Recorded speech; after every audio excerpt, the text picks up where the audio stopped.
So, Brad, 18-year-old me gets dropped off at college. My mom and dad dropped me off, and my mom, again, just to reemphasize, I was a book-smart, world-stupid kid.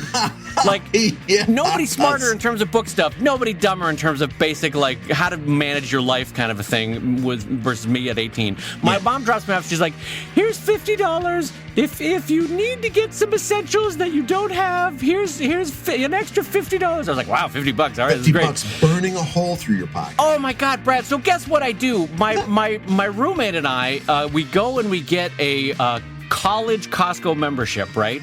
Really? Yeah, because we're figuring like, oh, you know what? Together we'll split this membership, and it's like $40 a year. Anyway, it doesn't matter. We get the membership, and the first thing that I get, like, as college essentials, Brad, was a dang 80-pack of Reese's Peanut Butter Cups. That was the essentials that, in my mind at 18, I needed in my dorm room. Full size? Oh, no, the two packs. So 80 of the 2 packs. 82 packs. So 160 Reese's regular size. 160 Reese's Peanut Butter Cups, Brad. They are gone within 3 days. I've eaten all 160. And I'm like, oh, God, my stomach. Oh, geez, what am I? My roommate, who is now, by the way, the head of thoracic surgery in Cleveland, goes, well, what do you think, you genius? You ate 160 Reese's Peanut Butter Cups in 3 days. The problem, Brad, was that I was let loose at 18 and in college, and other people were like, yay, I'm going to have a beer. Yay, I'm going to go do a bunch of other lascivious things. Me, I'm like, I'm going to eat 160 Reese's Peanut Butter Cups. I am free to follow my moral compass, and it's telling me to eat Reese's Peanut Butter Cups. It is easier to open that package than it is to ask a girl out. Oh, man, that cuts quick. Brad, that cuts to the bone. That's the only reason I can say it is speaking from experience. Well, we know that Brad Geiger going off to college, you weighed what, 38, 39 pounds? 39 pounds, and that's if I was soaking wet. I had to run back and forth in the shower to get wet.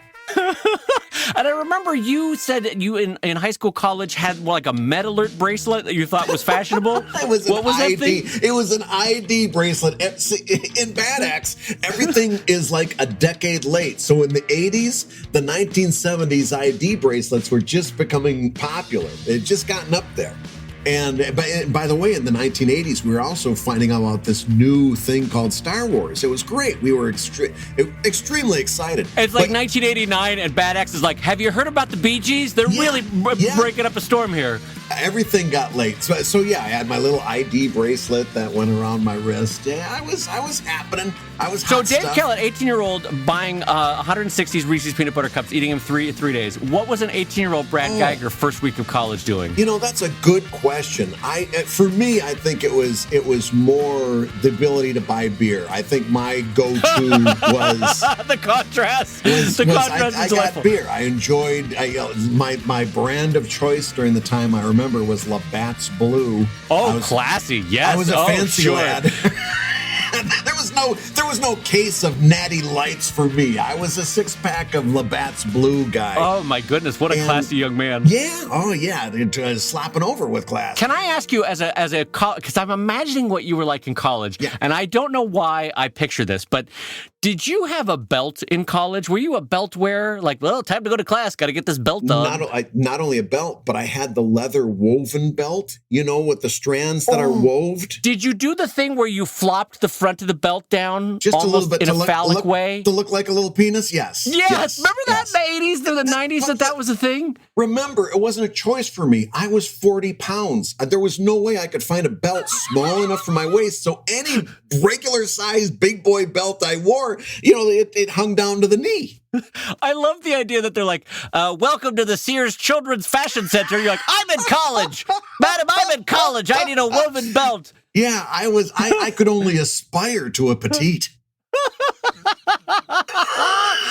Well, on that note, I'm going to say hello, everybody, and welcome to ComicLab, the show about making comics. And making a living from comics. I'm Brad Geiger, editor of webcomics.com and creator of Evil Inc. And I'm his friend Dave Kellett, eater of 160 Reese's Peanut Butter Cups, and the cartoonist of Drive and Sheldon, and the co-director of Stripped. And this week's Hour of Comics Advice is made possible by your support at patreon.com/comiclab. So Dave,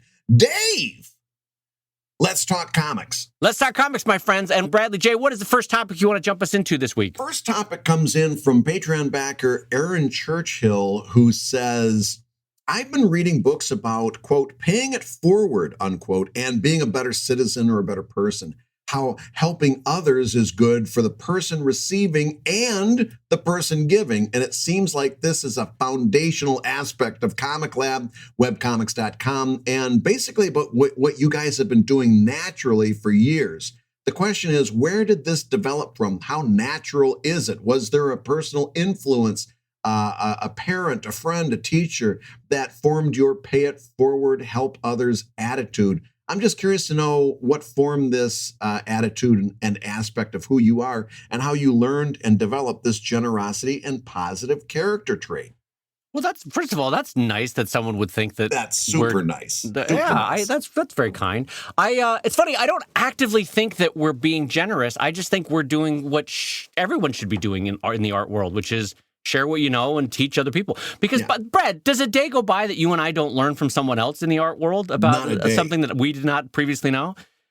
So I think art, much like life, it just works better when people are open and sharing about what's working for them and what's not.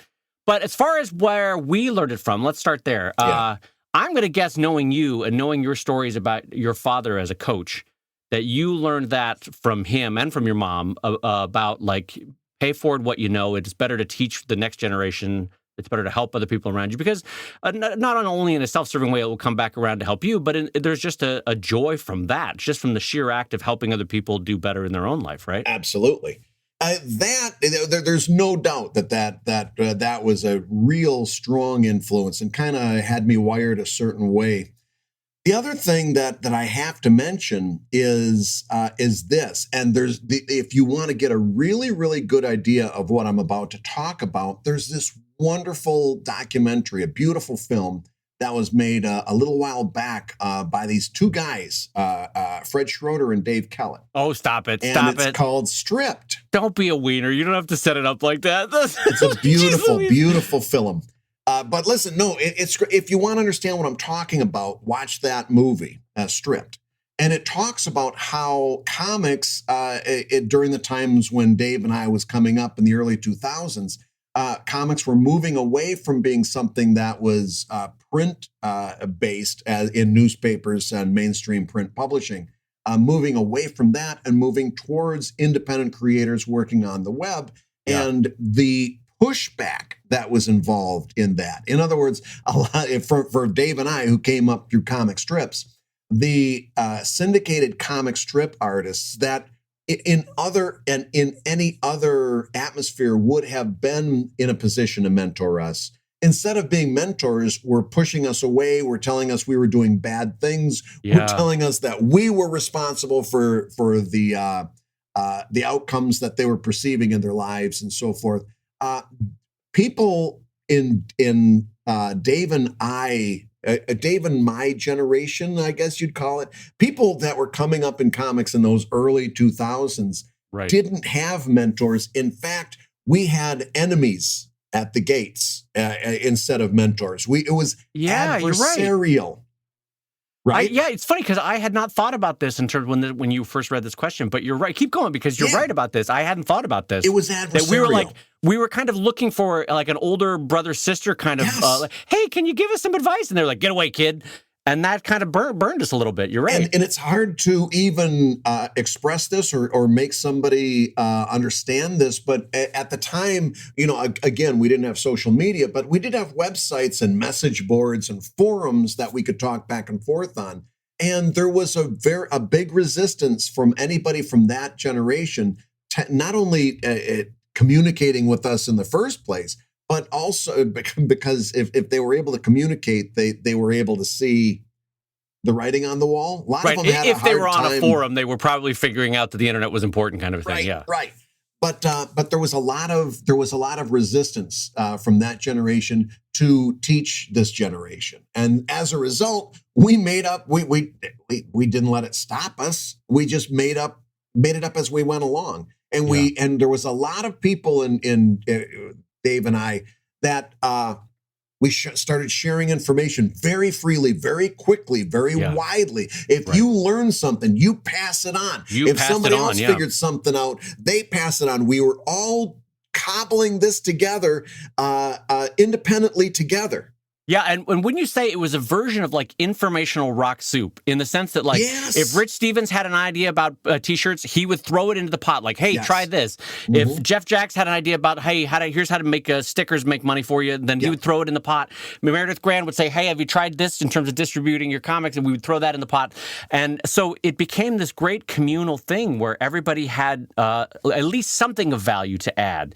And if you were wise and staying a part of that community, you would slowly glean a workable career from all these many different sources. And I think, Brad, because we talked about this at the time, we realized very quickly that our careers were not like the previous newspaper careers because those were a zero-sum game. And if I were to succeed, that meant Brad had to fail. Whereas now on the web, with a near infinite audience, obviously we're not going to reach that infinite audience, but a near infinite audience, and an ability to easily reach them all in a non-zero-sum game, it actually benefited me to build up Brad's audience online because if 100 of us did that, if 200 of us did that, it actually raised the ecosystem of people who were willing to read comics online. And so not only was it not a zero-sum game, it actually benefited me in the long run if Brad got a bigger readership, because 1%, 2% of those readers might eventually drift over to me, that kind of thing. And it always bothered me that we never had that generation of mentors. That always stuck with me. Like, what you're saying is absolutely true, and that's a positive aspect. There was a negative aspect, too, that the people that we should have been able to look to, the Wiley Millers, the Ted Rawls, the Ted Rawls. Instead of, he was in a position at that point to. No, I'm laughing, but because I can't even. Keep going. Here's my point.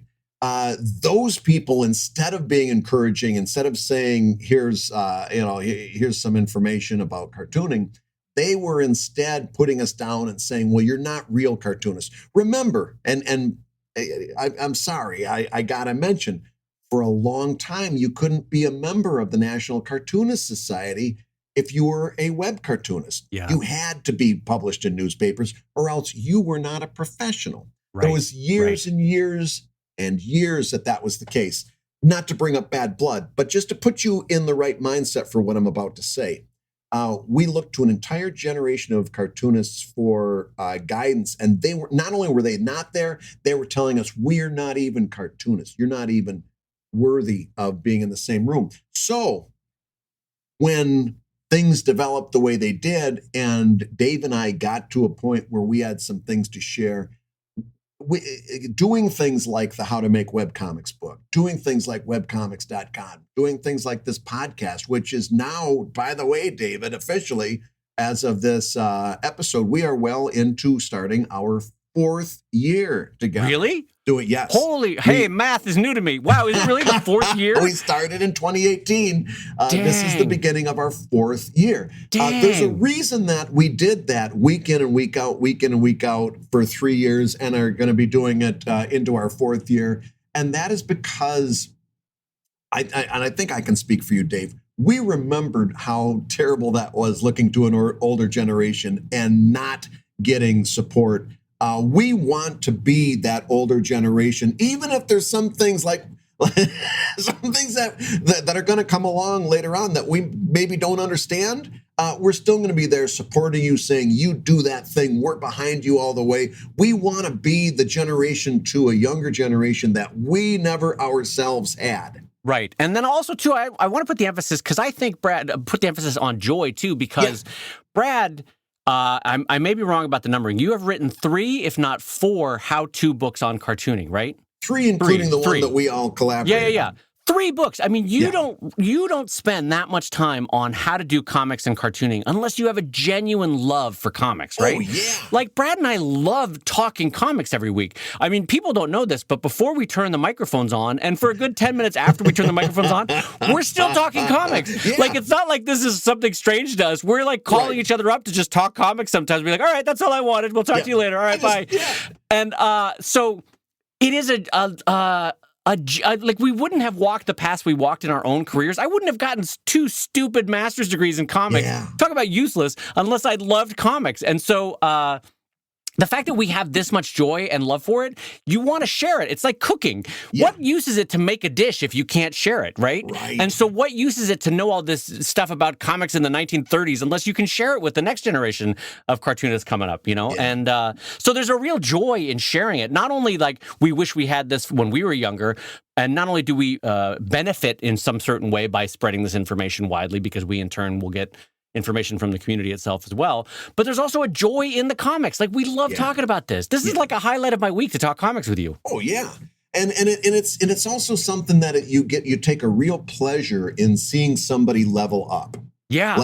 Like for example, we always talk about the crossbar I rule, right? You don't use the I with the serifs in any other case except for the personal pronoun I, or in contractions, I've, I'd, and I'm, stuff like that. Right. Other than that, you don't use the I with the serifs on it, and and there's a whole typographical reasoning for that. You can talk about kerning and so forth, but it's just good typography to not use the crossbar I in any, not even if a sentence starts with a letter that starts with the letter I, like indicating.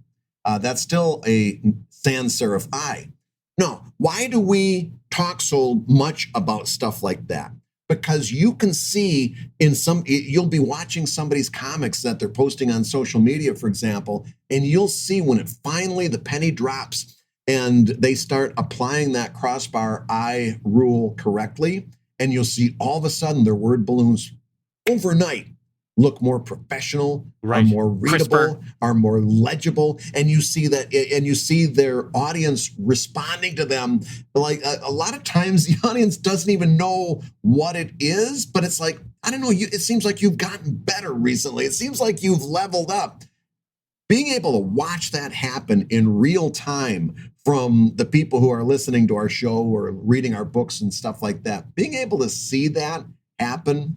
And happen in real time is phenomenally encouraging and joy-filled, because you like to see somebody get better at something, because right. They're on a path, they're on a journey, and you just maybe gave them a little shortcut, gave them a little way of getting to where they're going a little bit faster. And that makes you feel like $1 million.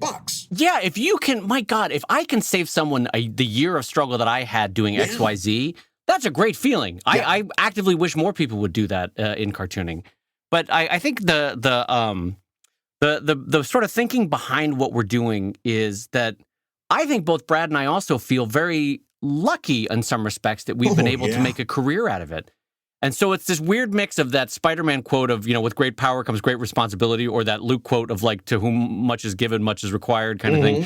It's like this weird mix of the Bible and Spider-Man. I don't know where I'm going with this, but the idea that like we recognize that this is a unique and wonderful thing that we've been able to make a career out of cartooning.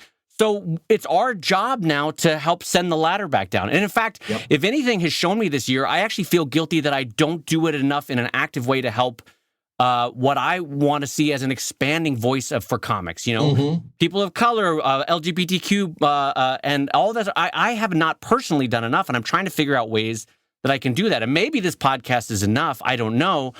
But I'd like to do more, if that makes sense, Brad. Does that make sense? I don't know. I think that makes perfect sense. And speaking of doing things of that nature, it kind of leads us into a question that you had submitted for us to talk about on the show. And that is, if you were to name a living cartoonist for the MacArthur Genius Grant, whom would you name? And this is a fun question. I'm going to give your question to you. Yeah, I know that. That's fun that you're putting me on the spot first. So this is a question for everybody.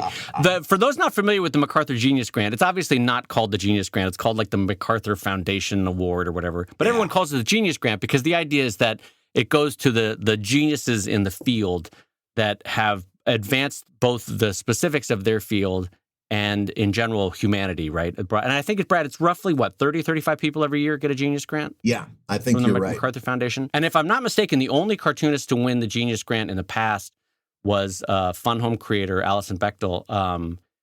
And I don't think, Brad, was there any other cartoonist that's ever gotten it aside from that? As far as I know, I can't think of anybody. I'm sure we'll find out later that there was, and we are missing the boat. But I nobody's name comes to mind. So it's usually given to not cartoonists, to artists and engineers and scientists that are actively working, not retired from the field. Not like a recognition of like, you did the job. Here, Grandpa, here's some tea while you rest in your chair. Mm-hmm. It's usually given to people that are still actively doing it so that they can promote their work and good deeds in a better way.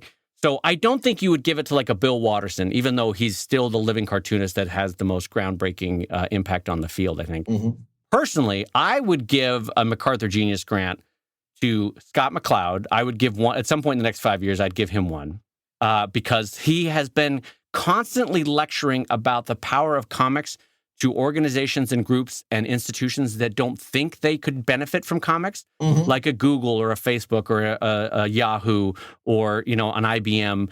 And he has brought comics basically to industry, brought comics to academia in a way that it traditionally hasn't. So I would put him in there. Yeah. And then, I don't know if this one would be controversial with you, I would put Raina as the second one I would give a MacArthur Genius Grant, because I feel like in the next 10 to 20 years, we are going to find a whole generation of people who are interested in or delving into or exploring their own cartoon making because of Raina.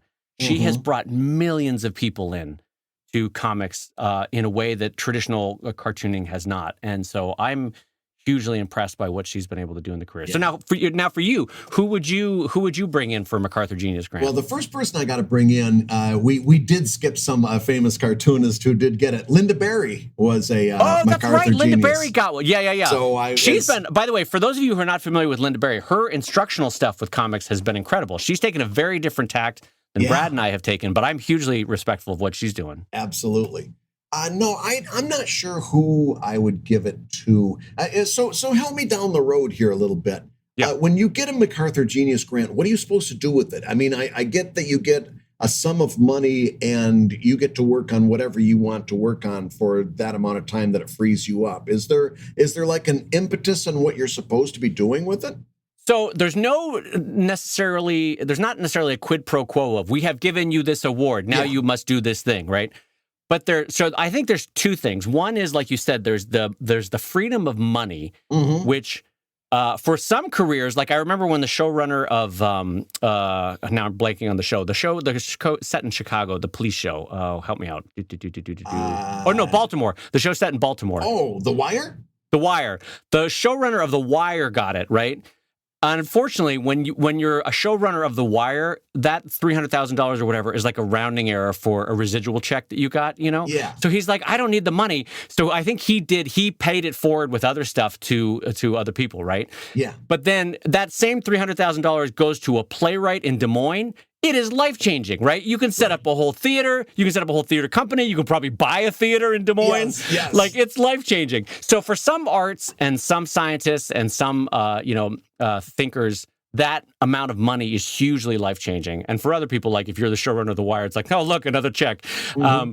So I think the money is one thing. But then there's also this sort of imprimatur for, you are now a MacArthur grantee. Mm-hmm. And so that opens doors that otherwise wouldn't open up for you. And it also makes the world pay attention to you more. Like, this is someone worth focusing on. This is someone whose work or art or science is worth promoting. That kind of thing. Don't you feel like that's what it does? I mean, there's a number of names that come up that I would love to see them to have that kind of money that would say, all right, I'm not going to worry about anything else other than doing something that I really is in my heart's desire to do. Right. Right. One of the names that came up was an early guest on our show, Ngozi Okazu, who had done Check Please. Oh, that's interesting. That was because I know that Ngozi has recently, I think, wrapped up Check Please, and mm-hmm. I'd like to see, like, if there was no, economic principle hanging over their head, where you'd say, well, just do whatever. That's one. I gotta say. By the way, did you see Ngozi in the New Yorker? No. Second New Yorker comic, and it actually reading Ngozi's comic, which was wonderful, by the way.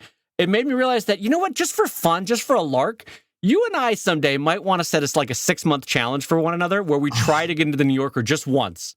Yeah. Where we just like, not now, I'm too busy in 2021, but like some year in the future, it might be funny just to challenge one another to see who could do it first. Yeah. And also be like, just to try it. Right? It would be fun. No, I think that would be fun. Actually, that might be like something we do in ProTips, just like kind of do the New Yorker challenge and maybe collaborate. Because I got a feeling there's something that tells me that if your art style is going to be more likely to go over for something like that. I would love to. We could come up with a like we'd call it Gwygit or something. We could come up with a name that's a combination of the two of us. Amalgam and just collaborate to get one. Because I don't know that. Well, I mean that goes down. We can go down that line. But yes, I think the idea of doing a New Yorker challenge would be fun. That might be fun. Okay, we'll save that for the 2021 goals show. Yeah. Maybe that'll be something fun. Because I always admired those Russian. There was a group of Russian cartoonists, 4 of whom. They all joined together to create one. They worked under one pen name, but it was 4 cartoonists doing one pen name. And I was like, that's kind of fun. So you and I might enjoy doing New Yorkers together. That'd be fun. You've explained to me in the past that to get into the New Yorker, somebody told you that the way to do it is you've got to go in, sit down with an editor. You've got to kind of decide. It's a little bit, you got to play the game a little bit. Yeah. Like, I know they do have that thing on their website that you can make a submission, but I don't know that they look at those very closely. Do you? Well, and the new editor, she is actively trying to change the old ways because it was a little bit old Boise network, if you know, for lack of a better phrase. And she's actively trying to get younger voices because she can read the writing on the wall for where it's going for the New Yorker. Anyway, I'm sorry, I changed topics on this. But so Ngozi would be one for you. So Ngozi's one. Our old friend Erica Moen comes up in my mind interesting. Immediately, and I'll tell you why. You know what? Yes, I don't hate that idea. Yeah, because a couple of things come to mind. One of which, I'd like to see which direction she takes that. In other words, you've got a certain amount of wiggle room now. You can take the whole sex education thing and push it even further. Or maybe you've got somebody like an Erica Moen who's so well established in this one thing being sex education, that you give that person a Genius Grant, you say, do anything but sex education. Right. Do something else. Because right now, I don't know that that Erica feels that freedom. And I'm not saying that she should do something else. I'm saying if you wanted to do something else, that would give you the latitude so you don't have to worry about the economics of it. And I'd love to see that happen. Either way that she chose, whether to push it forward or to use that time to experiment with something else, would be really fun to see. Yeah, that's a good one. Yeah. You know what? You saying Erica Moen actually made me think of Gene Yang would be an interesting one. Also because it would just be interesting to see what Gene could do when money was not a problem, but an impetus. You know what I mean? Mm-hmm. Because he's been doing a wonderful job both in comics education for kids, comics education with kids, comics education to kids, but also in the themes and thematics of the comics that he's been creating.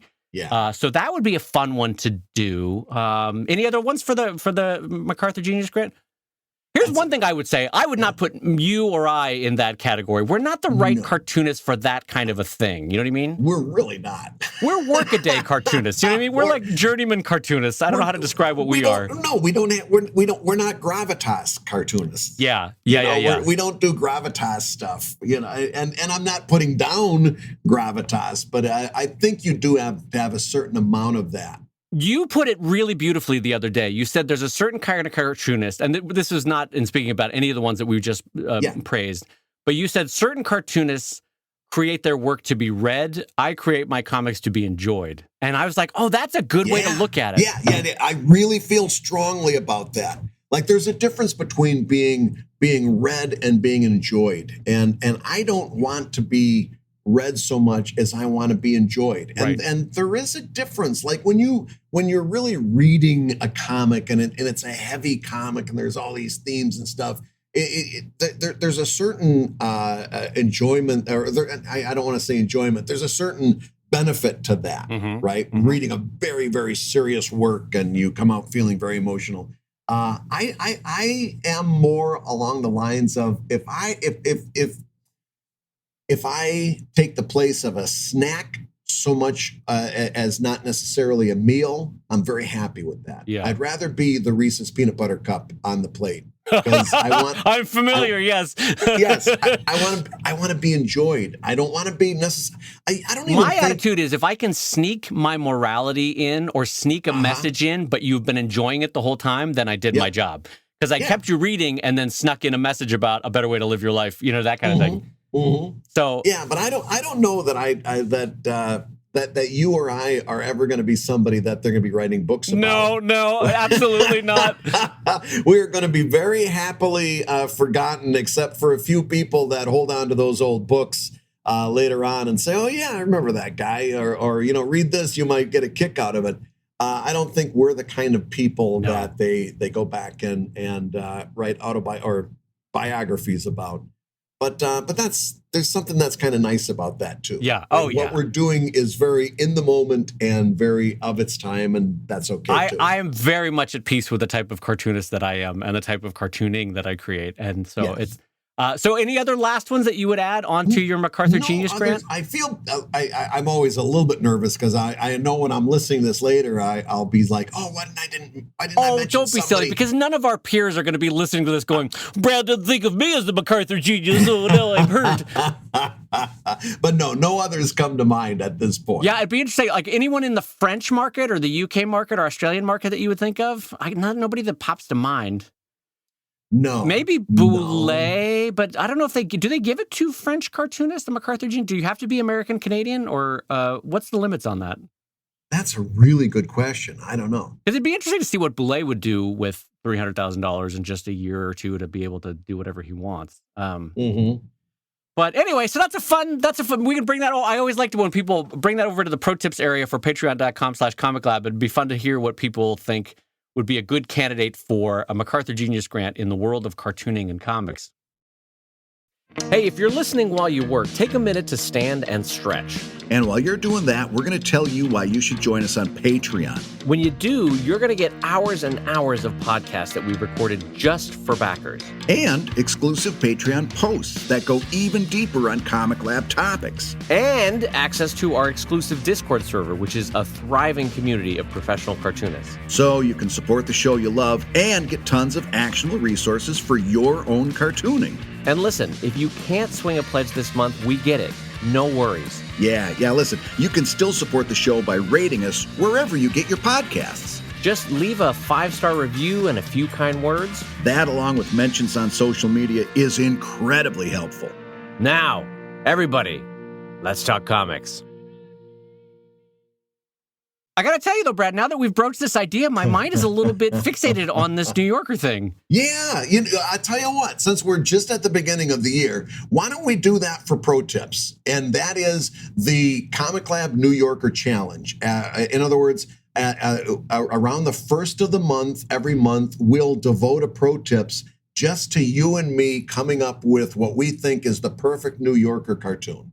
Well, like starting from scratch. Starting with nothing. Like, how sometimes in ProTips you've got a joke pitch and you come in and Badgers, we refine they're funny, right? And we just do a whole thing of Badgers, Instead, we will start with nothing. A completely blank sheet of paper. And for those that aren't familiar, when someone joins at patreon.com/ComicLab, you get access to an RSS feed that not only gets you the show early and ad-free, you get an entire second podcast that we do every week called ProTips. And sometimes in that podcast, we do a writer's room where Brad and I will either work on or hash out an idea or refine an idea. And so what Brad's saying, and I think this is brilliant, is we basically create New Yorker comics for submission during ProTips, and then we'll put up the final comic along when we post it on patreon.com/ComicLab. That's kind of fun. Yeah, we'll share them, and we can share them on the Discord server as well. But we'll share them. You and I will get a little exclusive Patreon content out of for our own Patreon. We'll share that with ComicLab Patreon viewers and listeners, and we'll have. It's it's one thing to say, oh, I'd like to get a cartoon in the New Yorker, right? And it's Right. something that probably a lot of the people listening to us do as well. I'd Right. like to get a cartoon in the New Yorker.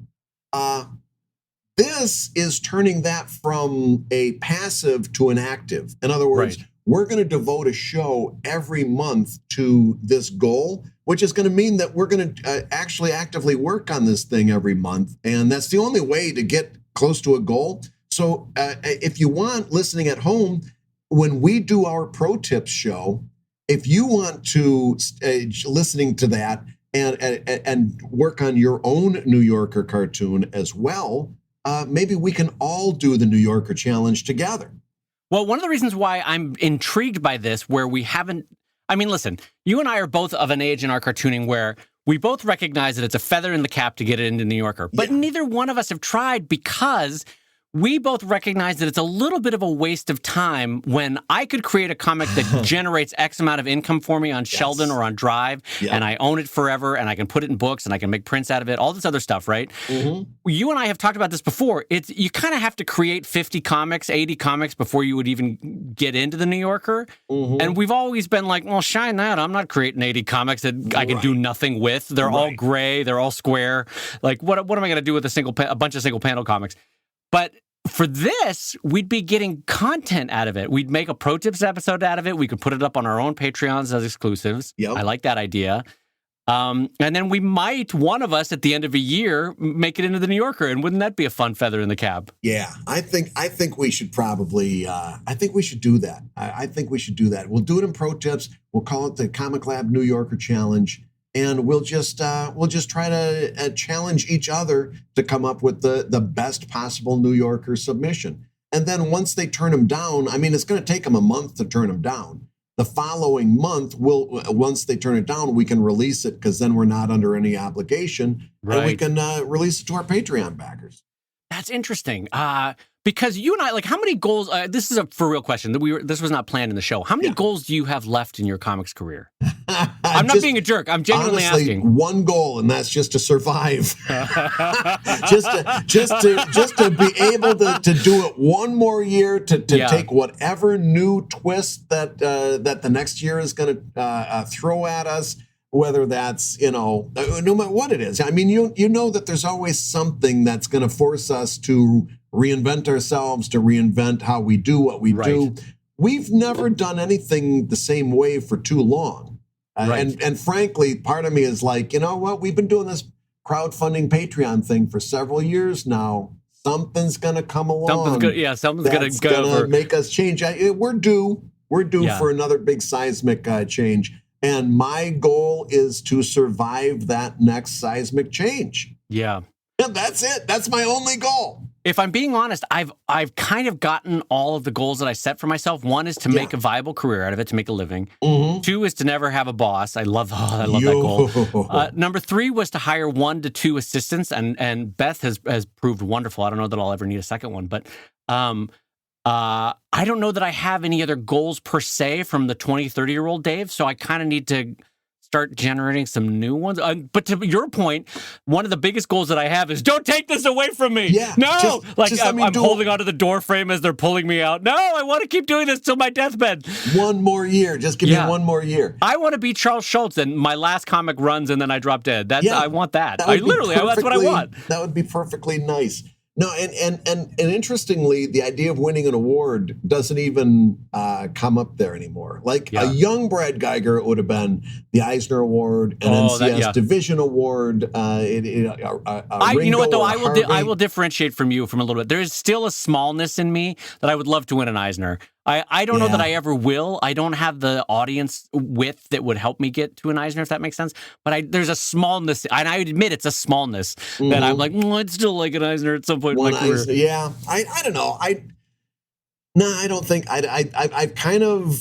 I don't want to say I've gotten past that because it makes it sound like I've evolved or something. Which you have. I know the 20-year-old you would have loved it, and now you because also you and I have both recognized time and again that the day you win the award is the greatest day ever. The next morning, you kind of couldn't give a shit anymore, and Right. you're And like neither back to could work anybody again. else. You're back at the drawing table. So it kind of doesn't make, like, the better award is to have a career that keeps you sustained, rather than the award that's like a sugar high that's not a healthy diet. You know, that kind of thing. Yeah. Absolutely. Well, listen.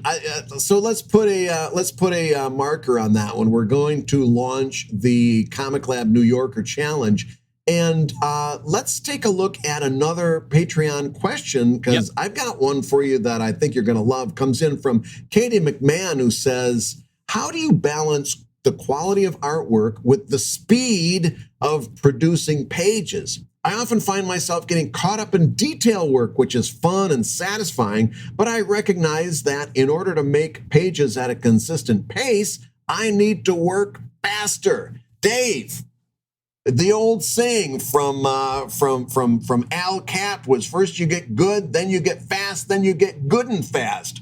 What advice do you have for Katie about getting good and fast?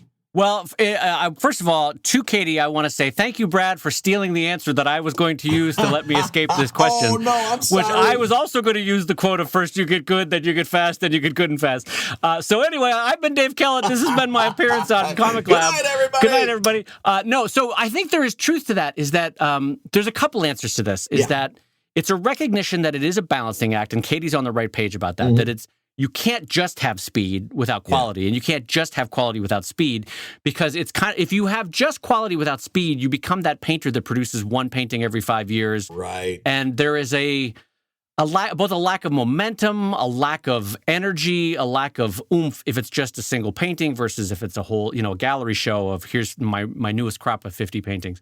So with comics, it's this interesting balancing act. And I'll tell you, Katie, that over the years, I have started to lean more towards speed than to quality, but in part, that's because the quality of my sped up drawing has improved, which is a version of what Al Cap was talking about, which is first you get good, first you get fast, first you get good and fast. By the way, are we sure that that's Al Cap? I have a memory of that being someone else. But you were the one that first introduced me to that quote, and I associate it with Al Cap. I thought it was Wiley Miller of Non Sequitur that said that. Anyway, this has been two senile old men talking about comics. For all I know, it could have been Andy Cap, and it could have ended with, and then get me a beer. Oh man, we don't talk shit about Andy Cap enough on this comic, but and we really should. We really should rail on that. That is a talk shittable comic. I'm telling you. Okay, so Katie, so back to your question. So, as the years have gone on, and I'll tell you why. I'll give you one example, right? In my early years of drawing Sheldon, every line was like the precious birth of a child. I would go back, after I scanned a comic in, I would go back in Photoshop, and Brad, I would erase tiny little tiny filaments that could only be seen at 1 pixel across. I literally would go in and zoom in at 1200% and erase tiny little bits of a comic. No one cared. No one saw that and went like, now it's a better comic, right? And then the flip side of this is, Katie, I have a hugely clear memory. One time, Scott Kurtz and I were down doing a lecture series at SCAD in Savannah College of Art and Design. And Scott goes, let's go get some wine after the lecture that night, right? We go out, we get a lot of wine. Savannah was one of the few cities in America at the time that had an open carry law. So you could take the wine from the restaurant you were in, walk to the next restaurant you were going to, and have the wine still with you, which was amazing in whatever year it was. Let's just say I, who don't drink very much, like those 2.5 glasses of wine got me like sockoed. And so I got back to my hotel and I went, oh no, I haven't done a comic for tomorrow. And Brad, this was when I was doing 7 comics a week, right? Yeah, absolutely. So it was a big deal to miss one. So it's 2 a.m. I've had too much wine, and I go, I need to make a comic tonight. Oh no. So I sit down and I do this is about quality. So I sit down and I do a comic that has since generated more money than any individual comic I've ever made. It was about Do I Deserve a Second Cookie, which was the comic that I created. Oh, yeah. It was poorly drawn. It was a flow chart of should I have a cookie, right? And I think because I was a little bit 3 sheets to the wind, my editor was like, this is fine, this is great, let's just put this up. I scan it on the hotel scanner, I clean it up using MS Paint or whatever they had on the hotel computer. I post it up. I have sold so many prints of that comic over the years, Brad, right? And so the reason I mentioned that story, Katie, is it's instructive to me that my editor could not have been of a lower quality than that night putting that comic up.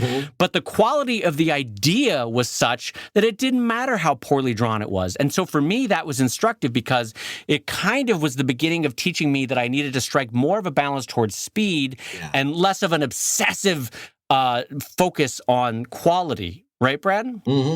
I think I like that. I like that. Basically, what we're telling Katie is she needs to drink more, and that's I think I. No, God, that's not what I'm saying. Oh God, no! Don't let that be the takeaway. We're just kidding. We're just kidding. But here's what I am saying though is 160 Reese's peanut butter cup are worth the sacrifice. That's the one vice that I will go whole hog on. Out of all of those, how many did the wrapper come off perfectly and didn't have the little piece of chocolate on the little scalloped edge? Well, what I did was I got more efficient. If you just tear the end, you can slide both out, like a little mortar shooting out of a military mortar cannon. Right into the mouth. And then the tongue can unwrap the paper and spit it out, kind of like a cherry stem. You can do amazing things with a tongue you can with do that, with a Reese's peanut butter cup wrapper. Oh, yeah. I got quite good, Brad. Yeah, I'm sure you did. So here's one thing that I do want to also encourage Katie to do, and that is you need to learn to cheat more. You need to learn to cheat like an artist. And here's what I mean. There's a lot of stuff, especially when you're talking to younger artists, and they really feel like they've got to draw every background and they've got to make sure that they do everything, completely from scratch and so on and so forth. And what you find out later on is no one cares quite so much if you started from scratch or if you're using something that you had used before. I got faster and my quality started to rise precipitously when I started cheating more. And I would use a background and use it and basically scan the background separately and then drop that in again. So I wouldn't have to draw that background again. And young Brad Geiger was very much against this. Very much, you don't do that. That's cheating. That's a copy and paste. You might as well be doing a Sprite comic. Later on, older Brad Geiger said, I've had it. I've drawn backgrounds. I don't want to draw no more backgrounds. I've done enough. Done enough of these fucking backgrounds. And once you start to, once the preciousness wears off, and you That's it, the preciousness. Good, Yes. sorry, good word. Yeah, the preciousness. Once that starts to wear off, now I've got in Clip Studio an entire library full of backgrounds, and I've gotten really good at using the 3D background, so I can, instead of setting up all that perspective, I can use a 3D background, position it exactly where I want it, and then do my art off of that.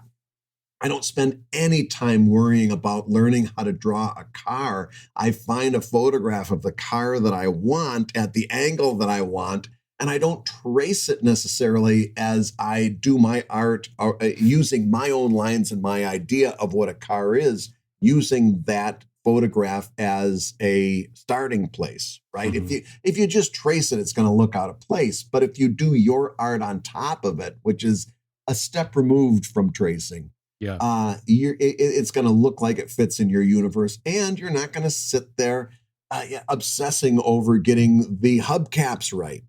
I think also, Brad, for me, I don't know about, I can't speak for you, but for me, it was really instructive in my 30s to start to learn about and read about these manga masters who, no market, by the way, is more merciless to artists than manga in terms of their publishing schedules. But I would learn about and read about these manga masters who produced inarguably the most beautiful works in comics in world history, right? Amazing works. Dead at 52 from a heart attack. Yes. And something about that really triggered with me as a 30-year-old cartoonist. Was like, yeah, okay, yeah, sure, you can be the light that burns brightest, but it also burns shortest. But like, I want to be 80 years old and still making comics, you know? So a part of me was like, okay, sure, you can slavishly be devoted to quality with every line, or you can produce a comic that's doable, workable, repeatable. And so I guess what I'm saying is I have in my 30s and now my 40s steered towards I think a greater balance that's thankful to speed rather than focused on quality. Don't you think? I want to bring that right back to what I was just talking about too, because when we talk about those mangaka, a lot of those people also had use of entire books full of backgrounds. Sure, that's right? true. Yeah, I that's mean, how there's that a market. reason they were able to do that amount of stuff, and that's because they cheated, and I put cheating in quotes. You would consider it cheating if you think you've got to start from a blank sheet every time. They used a lot of that. They would go straight up trace an airplane. They would straight up trace a background to get that done, because it's much more important that you present that scene, and your time is more well spent in perhaps drawing that foreground character that you can't trace, that you have to, and so if you put that on a trace living room background, fine. That's how those people got there. And by the way, our whole idea of tracing, we've got this incorrect version of what an artist is, because we think we understand how the art that came before us was produced. Mm-hmm. Take a moment and look up what rotoscoping was and is in animation. In other words, take a look at those wonderful animated scenes from Snow White, and how the motion is so true to life and amazing and nuanced. And now realize that what they did was they got actors to dance around on the screen. They filmed those actors.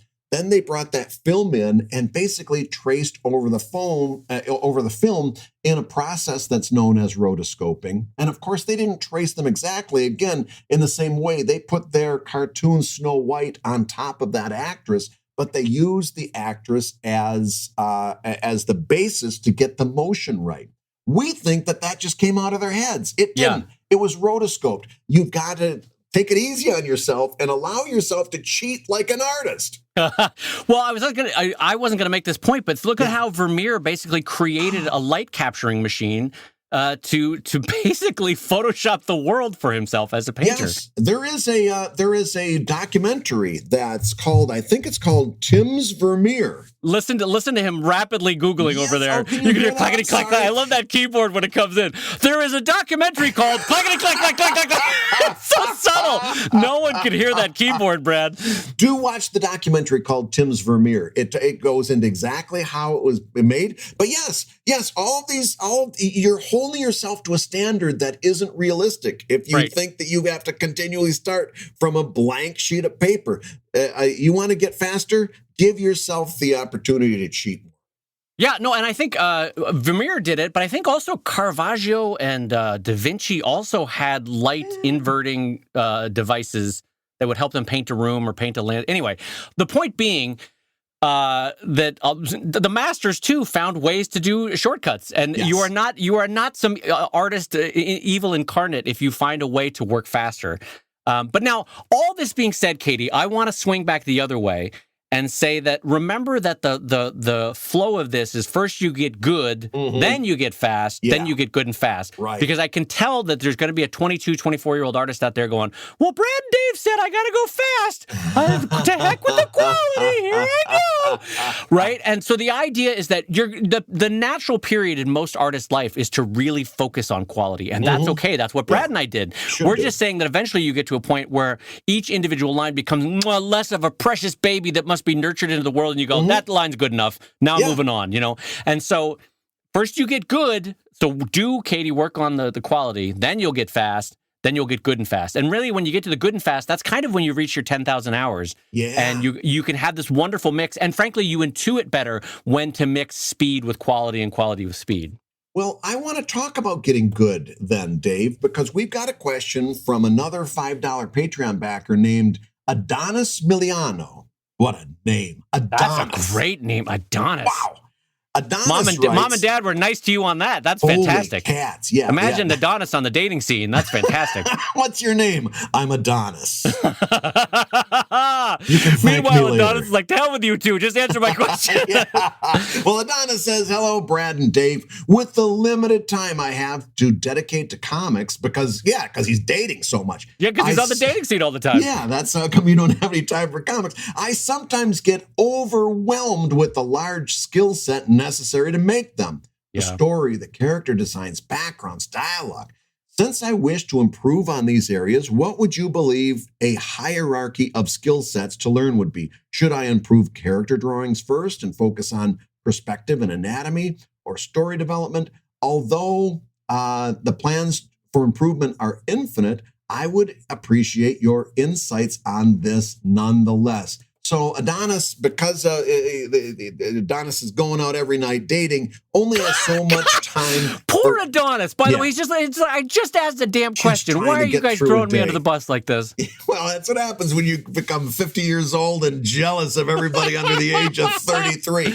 Because we've got this picture in our mind of Adonis now. Adonis, whoever he is 22 and just dating a nonstop. Is there a name in English tradition that has that same ring of like stud muffin? Like, is there a Geiger comes to mind? Right, I walked right into that. Never mind. All right, let me answer this question. So what should Adonis work on first? I think there's a certain hierarchy. I in terms of art with comics, the main focus is always on the character. Mm-hmm. So I would say work on your character designs first, and specifically work on your face designs within the character design first. Then I would basically work out like a watercolor that's been dropped onto a page and the water spreads out. Work on your props, work on the foreground things, right? And then work on the background. And as part of that, you're going to be working on your layouts better, improving your layouts. That will in turn start to inform where you're placing word balloons and voice bubbles and thought balloons. That will in turn start to influence how your panels are designed. Mm-hmm. Basically, imagine like water spreading out onto a page. That's how I would put my own personal focus. Brad, how about you? For me, I think the number one thing you've got to work on before you even work on any of that stuff is writing. It's always going to be writing. I want to rescind my answer, Adonis. Sorry. I was too focused on your dating career and wasn't thinking. You know what? You might be right, Brad. Yeah, I distracted you with that. Writing might be the better one to focus on first. It's interesting that we're saying that as artists, that writing might be the better one to focus on first. Because it's always the writing. It can be a beautifully drawn comic. And there are a couple of, I will say that there are a couple of instances in which there's like exceptions to the rule, right? Right. Every now and again, you'll see like an adventure comic or a sci-fi comic that isn't so strong on the writing, but it's so beautifully drawn that you don't care, right? Right. But in general, it's the writing first. You can have a poorly drawn but brilliantly written comic in almost any genre, and it's going to be amazing because it's really about the writing first. Yeah. And unfortunately, what happens is every cartooning book that you buy, every cartooning tutorial that you get, they're going to spend tons of time. In fact, Dave, you talked about the books that I wrote. When I was writing my first book on cartooning, I had to fight to get a chapter on writing approved by the publisher because no other book at that time was spending any time talking about writing. Right. Mine may have been the first that devoted a significant amount of time on writing because every other book was like draw a circle, put a line in it, put another line in it. That's where your eyes are, blah, blah, blah. They wanted to focus on the mechanics of drawing because let's face it, that's a lot easier to write about. I can walk you through how to draw in perspective. That's a mechanical thing that I can, one comes and then two and then three and then four and then five. I can do that very logically. Yeah. Telling you how to write is a completely different story. It's very difficult to talk about how to write well. And that's why most of the books that you've picked up on cartooning don't even try, don't even touch it, don't even address it. And as a result, so many people who want to be cartoonists think that it's all about the writing, or I'm sorry, you're all about the drawing. Right? They don't contemplate the drawing because it's not in any of their books, right? Yeah. So I want you to know that that's not the case. The reason that those books are done like that is because it's easier to talk about the mechanics of drawing than it is about the craft of writing.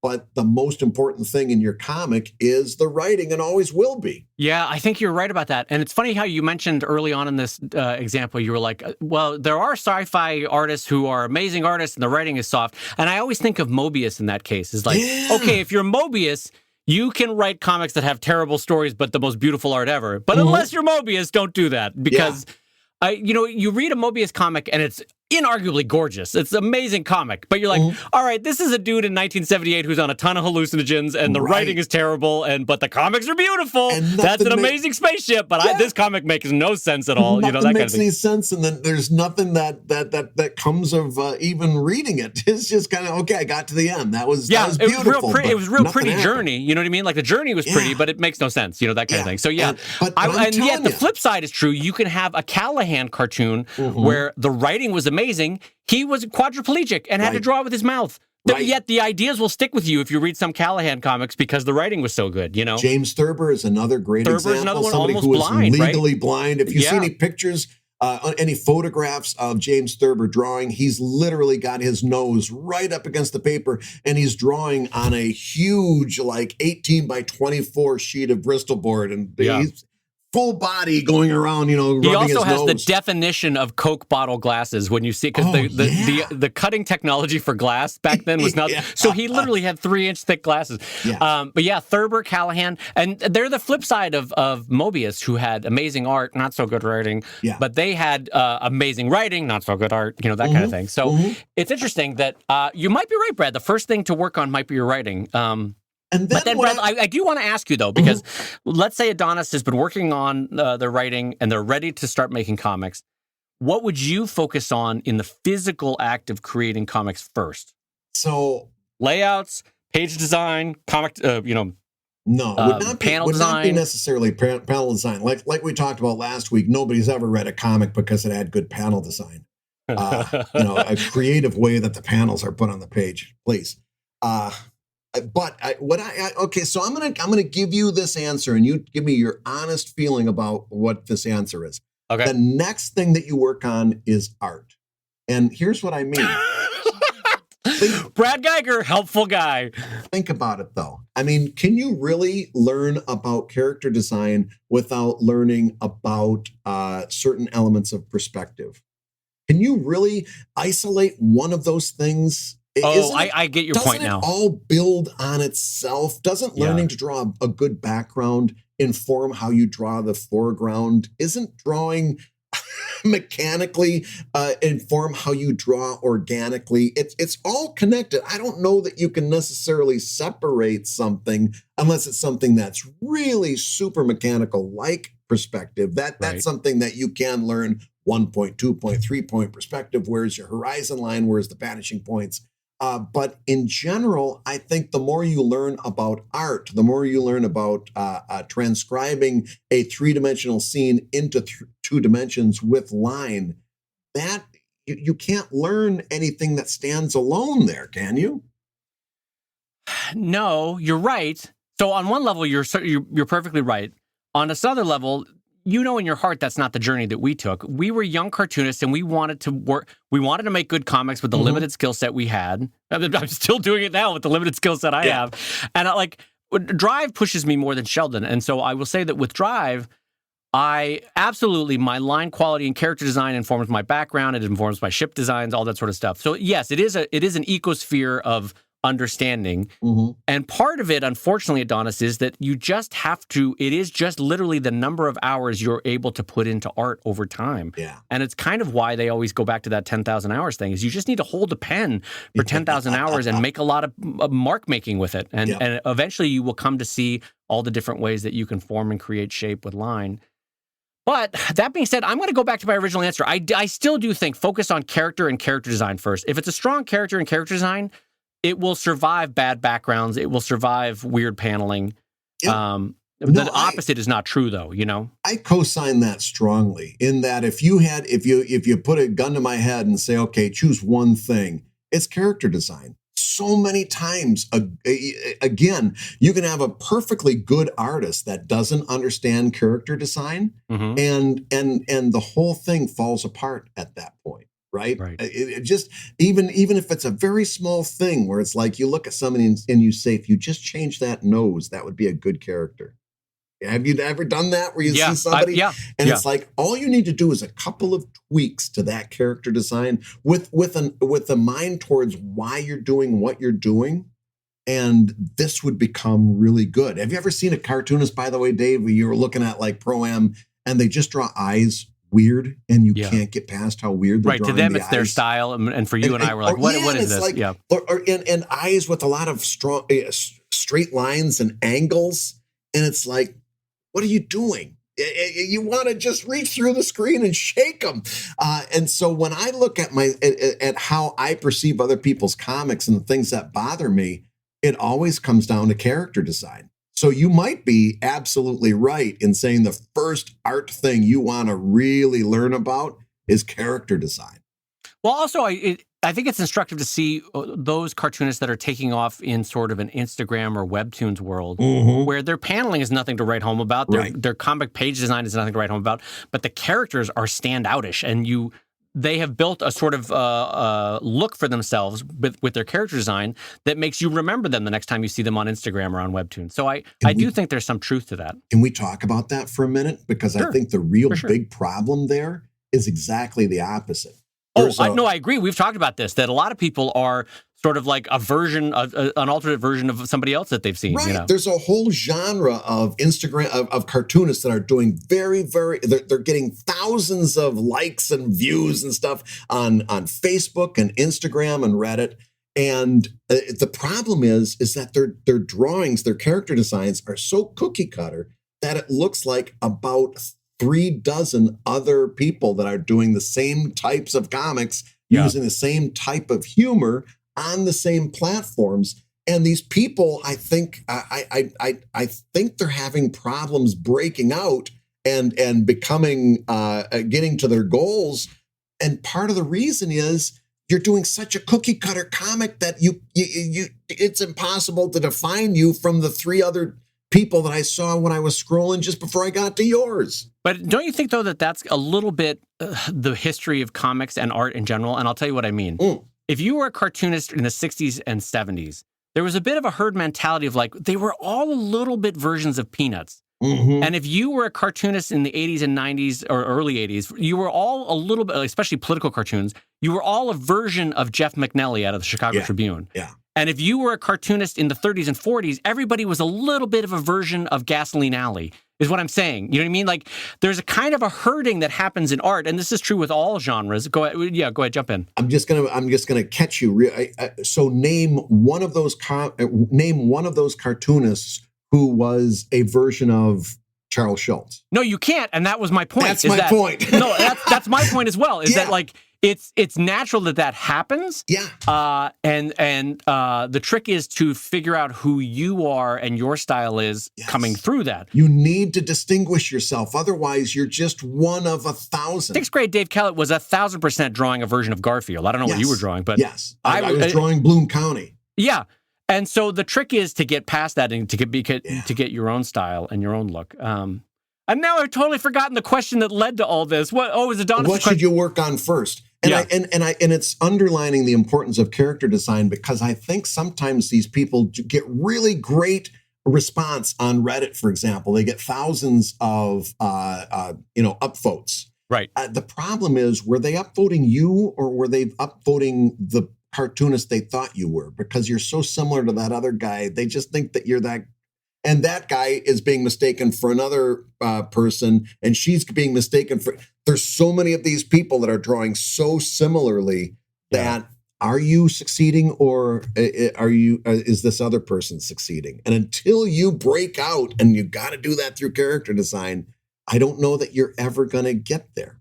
It also reinforces that the writing is what's carrying that upvote, not the art. You know what I mean? Yeah. Like, if the idea is clever, who cares what they look like, right? There's a version of that. Yes. But it's also interesting, like, I can see now that I'm older, I can see the cartoonists that are in their 20s and 30s that came up reading Penny Arcade because they're all a little bit of a version of Penny Arcade. Yes. Or I can see the cartoonists that came up reading Kate Beaton because they're just a hair's width off of, like, looking like a Kate Beaton style. And it's just interesting when that happens, because I'm sure had you caught me at the right time in my drawing, I would have looked a little bit like maybe I was trying to do Calvin and Hobbes, or trying to do Bloom County, or trying to do Garfield. You know, like, if you caught me at the right time in my career. I think you got to push past that. And I think that's your point. I think you don't get to the next level until you're able to realize that you're doing it, and then use character design to push past it. And by the way, I'm not necessarily denigrating the idea that we all learn. There's a reason why the gilding system works in art is because you learn from the master and then you develop your own style, having learned their techniques and tricks and stuff, right? So since we don't have a gilding system, we all kind of learn by being like, well, how did Garfield do it? How did Blue County do it? How did Kate Beaton do it? Whatever it was, And so that's our own personal journey is you figure out what worked for them, you incorporate it into your drawing techniques, and hopefully, at the other end of 10 years, you have a nice style at the end. And I'm pretty sure you will. But yeah, so to answer your question, Adonis, I think both Brad and I would say writing is key in comic making. It's absolutely key. It's the distinctive voice that sets you apart. And then I think in terms of the physical line making, we would both put the emphasis on character design first and then work your way out. Absolutely. And speaking of working one's way out, it's time for us to work our way out of this podcast. You've been listening. Oh, what a pro-level transition. I didn't even see that coming. Beautiful, right? I felt like my hand was held as I was guided to a better place. Thank you, Brad Geiger. Well, you've been listening to ComicLab, the show about making comics and making a living from comics.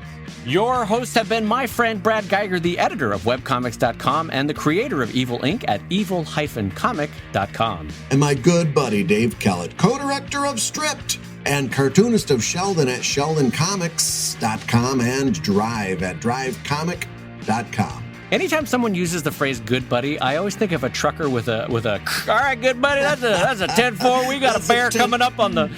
I can see you've got a bear in the air over there. We're going to catch you on the flip-flop. I've got to take a 10-20 coming up pretty soon. Oh, my God. The phrase bear in the air is something that I hadn't heard. Oh, my God. That is. You can tell we were both children of the 70s. Well, that's amazing. Bear in the air. The ComicLab theme song is used with permission from Andy Creighton at theworldrecord.net. And this episode was edited by Matt Woodard of Woodsong Productions over at www.woodsong.media. If you love ComicLab, you can rate and review the show on Apple Podcasts, and you may hear your review featured on a future episode like this one that came in from Denise via Bonjuro, who says, I've been listening to you guys share tips with my wife, who is a comics artist. I try to help as much as I can with all the other stuff that needs to happen around the comic so she can keep most of her focus on making more of the comic itself. You and Brad have given me a lot of great ideas I want to share with her. Plus, you are fun to listen to. Thank you for all the tips and tricks and your positive attitudes. Hey, that's fantastic. Thank you for those kind words. That's great. I love hearing about, we heard about not too long ago, and this might have happened at a comic convention where the person said, you kind of stepped in and saved our marriage in a certain way. You gave us a way that we could communicate that we didn't have before. I love when I hear two people in a relationship that are kind of connecting through this show. Sure. Because I understand how difficult it is sometimes to be able to connect with your spouse on this. I know it's something that Carolyn and I worked on for a long time because it's me. I don't have a whole lot of interests outside of comics. For her to be able, I'm not that interesting. No, I am super hyper focused. For her to be able to talk to me, it took her a long time of kind of pretending to be interested in some of these topics. You had to fake it until you could get there, and so I'm glad that we could do that or help to do that for you because I'm very very intensely aware of what a difficult time that can be sometimes. Yeah, in a long-term relationship, having one or two artists in that relationship, both Glo and I being artists, there's a certain vulnerability and a gentleness that's required as you're trying to figure your way through that career. So the fact that we have helped anyone in their marriage communicate or in their relationship communicate about what it is to be an artist, that's delightful because boy, it's a hard thing to try to choose this road. So I'm happy when we're able to help. And so on that note, I'm going to say ComicLab is made possible by your support on patreon.com/ComicLab. So we'll go ahead and say that like Brad shopping for a woven belt in the Sears children's section. Hi, do you have anything smaller?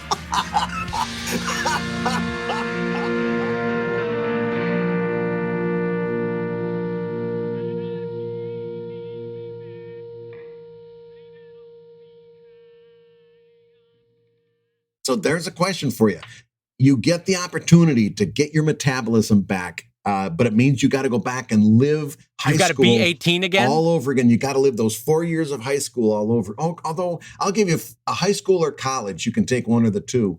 But you got to live those 4 years over again. Would you do it? You know, if you ask me this closer to death, I'd probably be like, yes, I'd happily take this. Right now, though, I am perfectly content with the course of my life. I don't know that I would go back and redo it. No, But the ability to sit and eat 160 Reese's peanut butter cups, Brad, maybe I'd do it. Maybe I'd do it. Maybe I would do it just for the Reese's. Yeah, because, you know, those Costco packages haven't gotten smaller in the time since you've been in college. They've gotten more affordable, Brad. And they've gotten bigger. I'm saying that 120 pack is probably up to $250. Just think of the possibilities. Oh, Brad, the bright future I could have in my past.